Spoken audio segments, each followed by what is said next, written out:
Many theories exist as to the exact cause of the Brown Mountain lights. Some think there's a simple scientific explanation.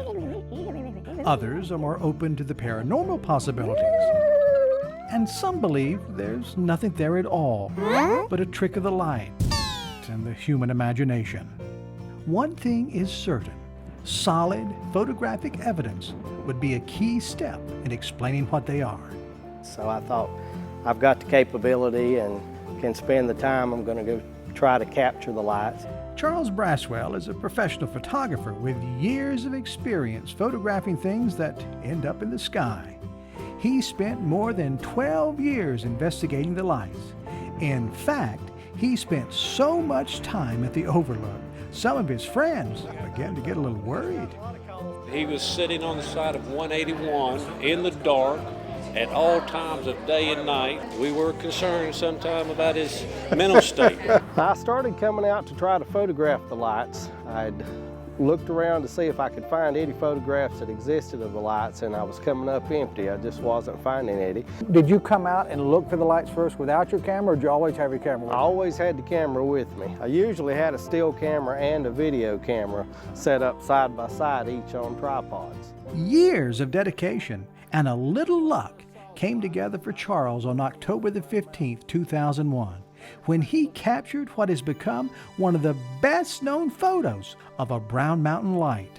And the light just appeared here above the ridge, and it was pretty bright, as you can see. And it was rose, got a little dimmer as it came over, and then it rose again, and as it rose this time, it got very bright as it came across, and then started dimming again as it started traveling horizontally from south to north. The light first showed up Charles also showed me the video he captured, which helped me better understand the motion of the light in his time-exposed photograph. So that's the same light that was in the picture. This is just the video that goes light. with it. Based on his video, seen here, and on Charles' description, we created this simulation to illustrate in a few seconds the motion he observed and recorded with his still camera over a period of 1 minute and 45 seconds.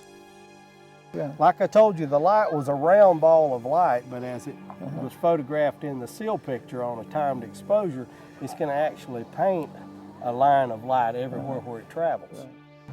I'm a very talkative person, and I'm constantly talking when I'm videotaping all. When that happened, it just was so mesmerizing. When I played the video back later, I hadn't said a word during the whole video. Charles collected his many years of research into a book detailing the various accounts about the Brown Mountain lights, as well as his own experiences in getting his unique photo. Just tried to tell it kind of like a... Yeah, I know it is. It took Charles countless hours over many years before luck allowed him to capture his iconic image. But some are not so patient. This is Wiseman's View, and we're looking out over a nice area of the Linville Gorge. Lights have been seen here, so we're hoping to eventually, we're hoping to have a camera here.